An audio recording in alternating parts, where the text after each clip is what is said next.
In the grand kingdom of Valoria, there lived a king known far and wide for his immense wealth. King Alden sat on a throne of gold, surrounded by glittering jewels, silken tapestries, and servants who bowed lower than the ground. Yet despite his riches, his heart was heavy with pride and loneliness. He believed that wealth could buy loyalty, respect, and wisdom. But one stormy night would challenge everything he thought he knew. It was during the grand midsummer celebration that disaster struck. As King Alden paraded through the castle, adorned in his finest garments and his most prized possession, the royal crown, a masterpiece of gold and gemstones, a sudden gust of wind swept through the great hall. A mighty thunderclap shook the castle, and the crown was knocked from his head, tumbling down the marble steps with a sickening clatter. The crowd gasped. The king rushed down to retrieve it, but his heart sank. A large crack ran right through the center of the golden band. His perfect crown, the symbol of his power and wealth, was broken. Enraged, he summoned his royal goldsmith. The man examined the damage and shook his head. "Your Majesty, the crack runs deep. It will take weeks to repair, if it can be done at all." "Weeks!" King Alden roared. "I cannot be seen without my crown." Desperate, he announced a royal decree across the land. "Whosoever can mend the king's crown within 3 days shall be rewarded with gold beyond measure."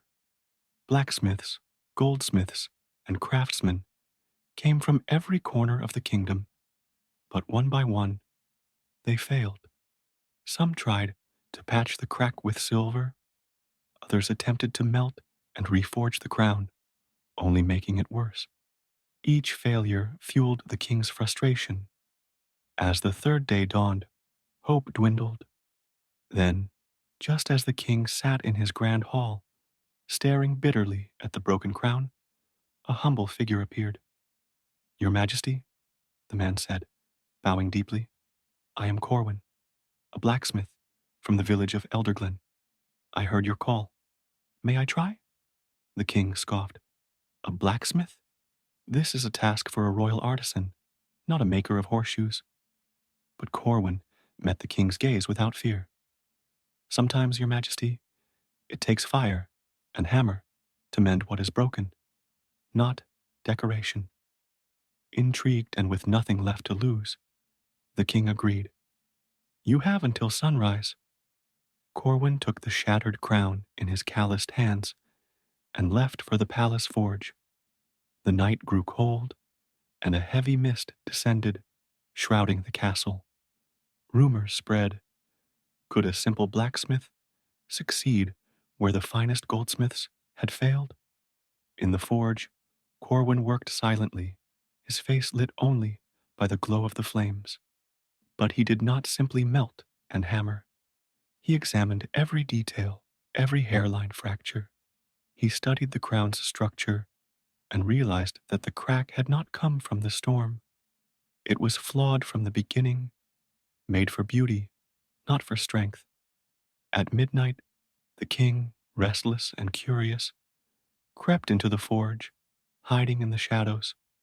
He watched as Corwin removed a small pouch from his coat and sprinkled fine grains of an unfamiliar powder into the crack. The metal hissed, and a faint glow filled the room. Corwin whispered to the crown as though speaking to an old friend. "Strength comes from within, not from gold alone." By dawn, the forge fell silent. Corwin emerged, holding the crown. But it looked different. The crack was gone, but in its place was a delicate inlay of iron and silver, forged together like veins of steel running through gold. The king's brow furrowed.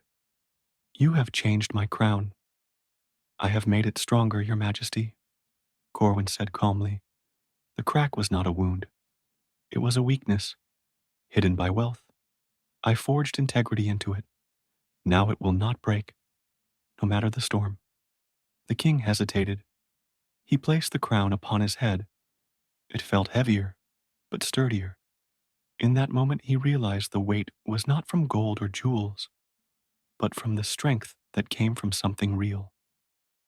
And tell me, the king asked, what magic was that powder you used? Corwin smiled. Ground iron filings, salt from the earth, and water from the river, where blacksmiths temper steel. No magic, only understanding. The court whispered. They had never seen the king speechless. Finally, King Alden spoke. You could have chosen to cover the flaw, but you revealed it and made it stronger. Why? Because, Your Majesty, Corwin replied. Even a king's crown must carry its scars with honor. Wealth without wisdom is hollow. But a crown that bears its lesson will rule longer than one made, only to shine. The hall fell silent. King Alden slowly stood. You have taught me more than gold ever could, Corwin of Elderglen. Come, you will be my advisor, not for riches, but for wisdom. Corwin bowed deeply. I am honored, but I will return to my forge. It is where I am most useful. The king nodded, understanding. Then you shall return with my friendship and respect. The kingdom will know that greatness is found not in wealth, but in skill and integrity.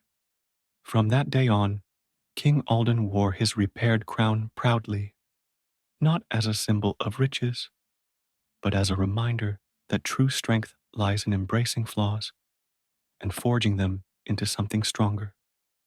And the story of the broken crown and the humble blacksmith became a legend, whispered in every corner of Valoria, a tale of pride shattered, wisdom gained, and the enduring power of humility.